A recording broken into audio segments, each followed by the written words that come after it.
আসসালামু আলাইকুম ওরহমতুল্লাহি ওয়া বারাকাতুহু। বিসমিল্লাহির রহমানির রহিম। সবাইকে ওয়েলকাম করছি দি হোমি হেলথ কেয়ারের পক্ষ থেকে। আশা করি আল্লাহর রহমতে সবাই ভালো আছেন। আমি ডাক্তার মোহাম্মদ শামসুল হক খান। আজকে আপনাদের সামনে প্রস্টেট গ্ল্যান্ডের বিবৃতি নিয়ে কথা বলব। বিশেষ করে আমরা যাদের বয়স 40 থেকে 45-এর মধ্যে, এই বয়সের ব্যক্তিগণ পায়ে আমরা প্রস্টেট গ্ল্যান্ডের সমস্যায় ভুগি। বিশেষ করে প্রস্রাব থামিয়া থামিয়া হয়, প্রস্রাবে জ্বালা যন্ত্রণা, সাথে সাথে স্নায়ুবিক দুর্বলতা দেখা দেয়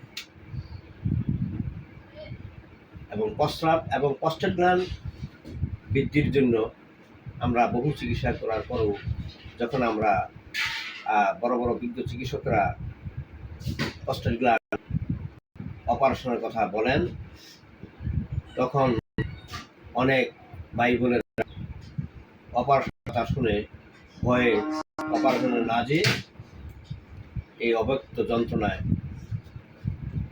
কষ্ট পেতে থাকে। এই ভাই বোনেরা আমাদের বিজ্ঞ হোমিওপ্যাথি চিকিৎসক বা অথবা আমাদের হেলথ কেয়ারে এসে চিকিৎসা নিলে আশা করি এই প্রস্টেট গ্ল্যান্ডের রোগ থেকে মুক্তি পেতে পারেন। এই বলে আমি আমার বক্তব্য শেষ করিলাম। আসসালামু আলাইকুম ওয়া রাহমাতুল্লাহি ওয়া বারাকাতুহু।